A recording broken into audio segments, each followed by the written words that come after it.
Hello everybody, great to see you again. I am here yet again to talk about a brilliant project that we're funding through our patronage scheme. Not just a brilliant project, but a brilliant person, Rachel Zylstra, residing in Edinburgh in Scotland at the moment. Rachel, it is wonderful to have you here. Thank you. It is very Yes. wonderful to be here. Thanks. I'm glad that you feel it reciprocated. Well, can you introduce yourself to everyone? Because not everyone's familiar with your work. Absolutely. I am an American singer-songwriter who has been in Scotland in the UK for going on 7 years. And I started writing songs in as a teenager and sort of developed that craft through my college university years, and then went to New York to pursue music and just life living for a decade before I came out to Edinburgh. We've met before you applied. This is not our first meeting, and I've really enjoyed your music in the past on this. But it was an absolute pleasure for you to contact us and ask for help with the new project, which we gladly gave. Could you fill us in on the new project? What's going on with that? Absolutely. Thank you. And yes, I'm so appreciative of that money and the support.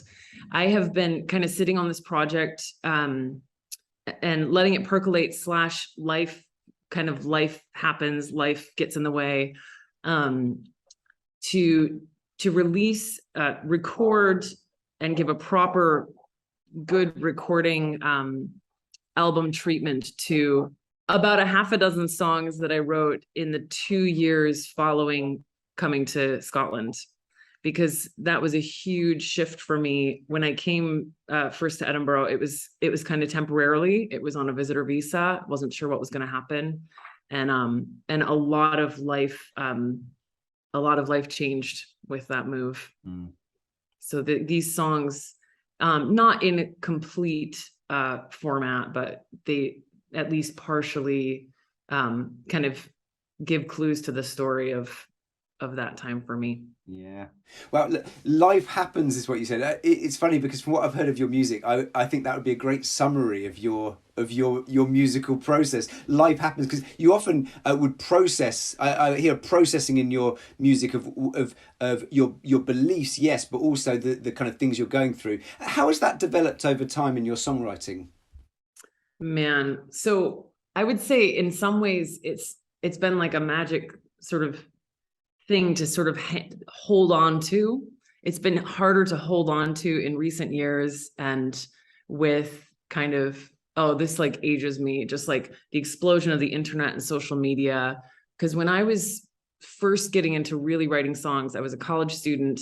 I would go down to the basement of the dormitory where I stayed, and there was an old piano, and I would play and write songs until 2 a.m, processing just relationships, friendships, crushes, God, spiritual things, and pumping out all these songs to sort of reflect what I was going through.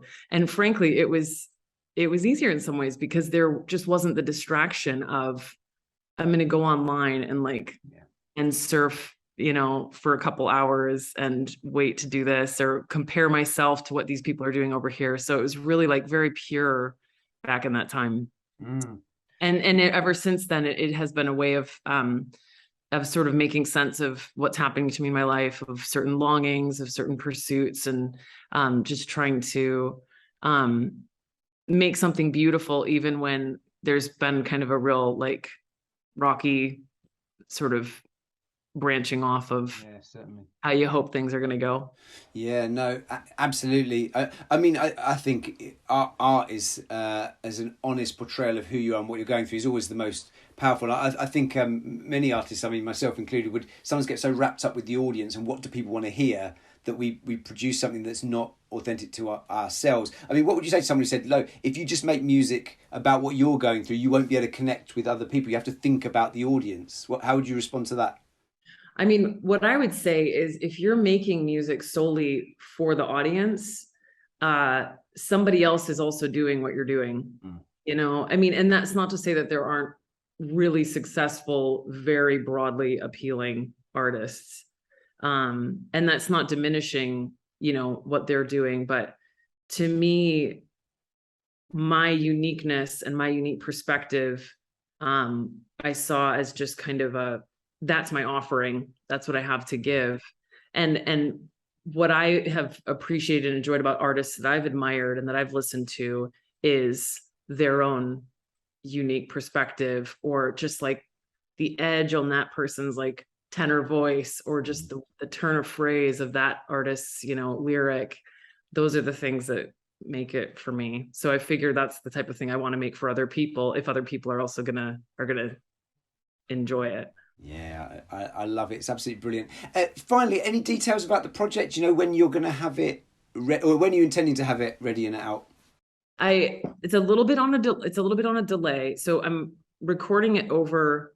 It's going to be more like late this year, early next year for like the recording, and then kind of preparing it for a release in like late summer / like this time next year. Great. And there's a couple reasons for that. One, it is because of other commitments in my life at this point.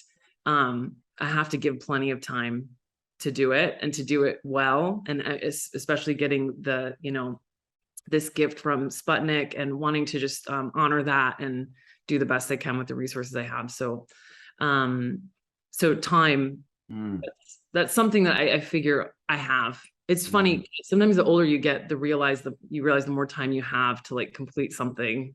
Yeah, it's a paradox of like, but the other reason is one of the songs on the EP is directly addresses, and kind of its main character is autumn, and I want to put out that song in season. Yeah, I'm also excited because that song, we're in development right now for a music video for that song, so it will be kind of a big like that will sort of be a single off of the EP. great. Well, as my mum always used to say, if something is worth doing, it's worth doing well. So you're not rushing it. So I think it sounds like a very wise move. Well, Rachel, brilliant to catch up as ever. If you're listening and you'd like to support projects like this, we can make that happen. Please give to our patron scheme, and we will take your money and give it to artists just like Rachel, or kind of like Rachel anyway. But Rachel, thank you so much. Really looking forward to hearing the new EP. Bye. See you later.